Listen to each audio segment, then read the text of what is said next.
Assalamualaikum warahmatullahi wabarakatuh. My name is Muhammad Syamil Idham bin Mustafa. Today I will introduce you about our company. Our company's name is Berjaya Holding Sdn Bhd. This company is fully Bumiputra consulting firm registered with Company Commission of Malaysia SSM on 2000.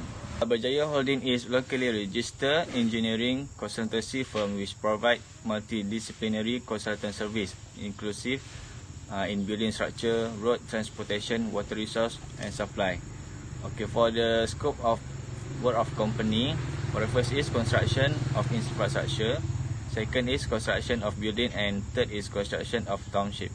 Our backgrounds, project name is Jalangan Membina Pusat Pengajian Swasta Kolej Kesiasan Tunku Kerusiah PPSKTK. This project is project delivery for Berjaya Holding Sdn Bhd in Johor Bahru, consists of team of qualified Bumiputra personnel with construction and project development and management experience. According to this project, Berjaya Holding need to propose 3 model for each machine from different manufacturers readily available locally that include pie machine, crane machine and excavator machine through 5 years of the project duration. With the project worth 1,000 million, the most suitable machine are need to analyze based on specification and phase of ownership. 3 phase of ownership which are execution phase, operation phase and end of life has been discussed on this project.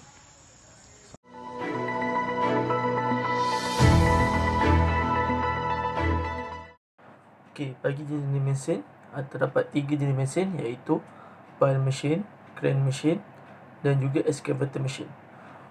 Bagi pile machine, yang pertama adalah diesel pile hammer machine. Diesel pile hammer machine ini dikuasakan oleh compressed fuel and air mixture. Model yang digunakan adalah Juwe D160 tubular diesel hammer dengan berat 31,200 kg. Yang kedua adalah hydraulic operated hammer machine. Bagi hydraulic operated hammer machine, model yang akan digunakan adalah TWZB 150 yang mempunyai berat 150 tan. Mesin yang ketiga yang akan digunakan adalah piling rigs machine.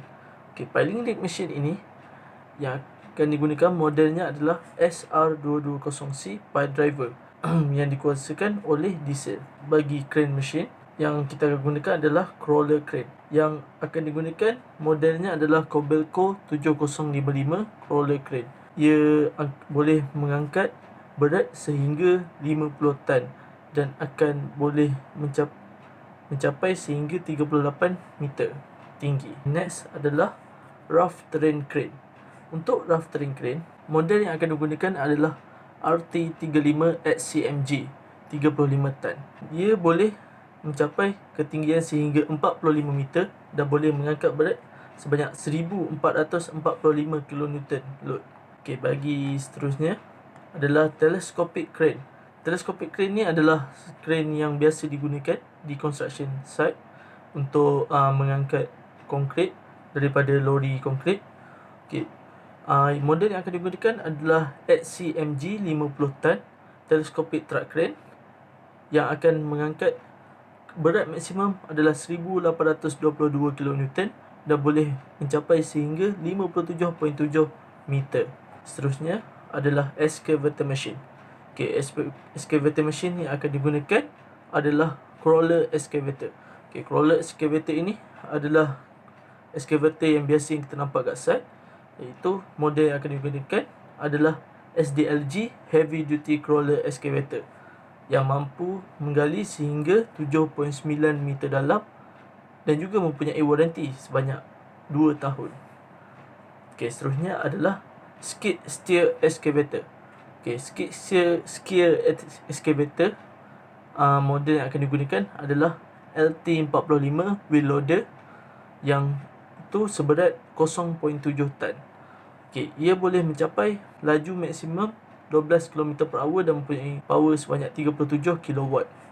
Mesin ini akan digunakan penting untuk site clearance. Seterusnya dan terakhir adalah long reach excavator. Long reach excavator ini dia boleh mencapai sehingga 100 kaki horizontal dan model yang akan digunakan adalah XE260 CLL 26 tan. Ia boleh menggali sehingga 14.9 meter deep dengan radius sebanyak 18.2 meter.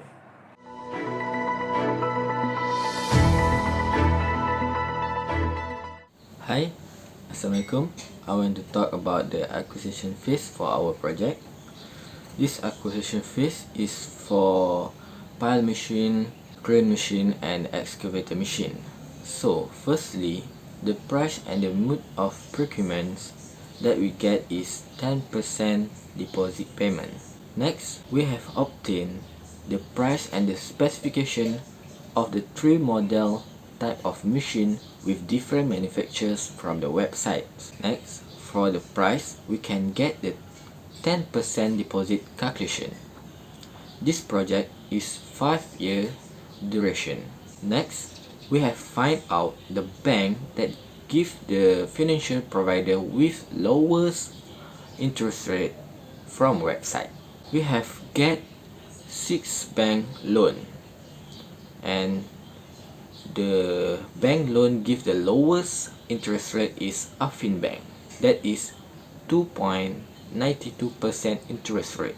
With the lowest interest rate is the lowest payment that we have to pay. Next, we proceed to the monthly pay and the annual pay for this machine.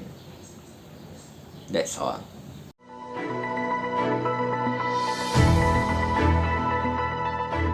Nama saya Ahmad Imam bin Ahmad Rizal dan saya akan membentangkan operation phase bagi projek kami. Okay, kita pergi kepada operation phase, iaitu pengiraan kepada maintenance dan juga machinery cost tersebut. So, first kali kita kena tahu total distance dia, iaitu 2 km per day. Kenapa 2 km per day? Sebab pile dengan crane machine dia tak banyak bergerak, so dia akan banyak stay dekat site. And then 2 km per day ni kita daratkan dengan 6 hari bekerja. Darat pula dengan 48 minggu setahun, iaitu kita akan dapat 288 hari tidak termasuk dengan public holiday. Dan total dia kita akan dapat 576 km per year. So total distance ni amat penting untuk kita mengetahui berapa pergerakan mesin tersebut. Okay, apa yang perlu dikira dalam operation phase? So dalam operation phase, first kali kita kena kira adalah starting cost campur dengan tax. So tax saya mengambil 10%, iaitu sama dengan SST, cukai SST. So 0.1% kita darabkan dengan starting cost, darabkan dengan 5 tahun sebab projek ni selama 5 tahun. And then kita teruskan kepada maintenance cost. So maintenance cost adalah 0.03% mengikut rujukan yang saya rujuk, darab dengan starting cost tersebut. So nilai 0.03% ni kita akan dapat nilai dia dan digunakan untuk bayaran maintenance.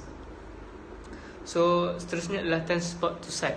Transport to site ni saya mengambil kira sebanyak 1100 per day, sebabnya crane dengan pile machine ni kita kena angkut dia pergi site. So 1100 ni termasuk harga sekali dengan driver. Seterusnya adalah machine cost per hour. So kita kena tahu berapakah nilai machine cost tersebut selama 1 jam contohnya. So 288 hari kita darab dengan 8 jam bekerja. So totalnya kita akan dapat 2304 jam. So 2304 jam ni kita bahagikan starting cost tu dibahagikan dengan 2304 jam. So kita akan dapat nilai machine cost per hour.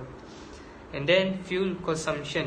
So untuk fuel consumption ni, harga diesel buat masa kini adalah RM1.63. So nilai ini akan digunakan untuk pengiraan kos diesel per year. So first kali kita kena tahu berapakah kegunaan diesel untuk satu mesin pada 1 tahun per year. Okay, pengiraan dia adalah kegunaan diesel tersebut darab dengan 2 km, iaitu jarak berapa jarak mesin tu bergerak dan beroperasi. Darab pula dengan 2304 jam. Berapa lama dia beroperasi. Untuk kos diesel per year, untuk kita tahu berapa kos diesel yang digunakan oleh mesin tu untuk 1 tahun, pengiraan dia adalah usage of diesel tadi yang kita kira tu, kita darab dengan RM1.63, iaitu nilai diesel tersebut. So then kita akan tahu berapa kos yang diperlukan oleh mesin tersebut untuk kita isi diesel pada mesin tersebut untuk 1 tahun. Okay. Sekian, terima kasih.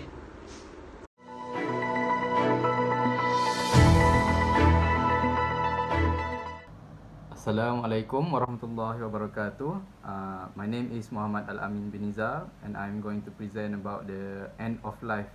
End of life involves the decision making after the end of the construction project. You can either keep the machines or sell it depending on what is the most give the most benefits. In case the company decided to sell these machines, there are several factors that should be considered, which is the depreciation as well as the resale value.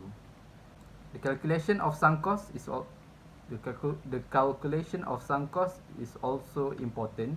Sunk cost is defined as the money that is spent and cannot be recovered. So the smaller the sunk cost is better.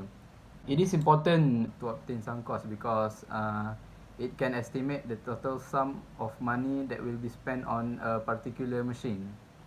In the end of life, a simple summary is included that contain the 10% deposit, yearly pay, and also the maintenance cost. A cash flow diagram also included for all the machines to illustrate the movement of the money.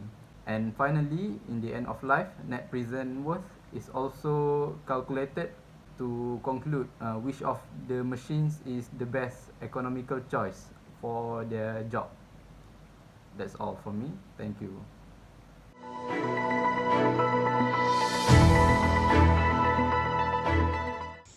Okay, in the conclusion, in a general, we can conclude that as an engineer student, we should understand of the principle, basic concept and methodology of engineering economy to apply in project construction and maintenance. Understanding and applying economy principle to engineer have never been more important. Engineering is more than a problem-solving activity focusing on the development of product, system and process to satisfy need or demand. These include of price and mode of procurement and operation, maintenance cost, fuel consumption and disposal phase. So it can be concluded that the economic aspect is highlight from the beginning of project. A current market condition will also have an impact on the profit margin of contractor. In this project, by using the knowledge in engineering economy, net present worth was applied to analyze for determine the best choice of construction machine required. Thank you.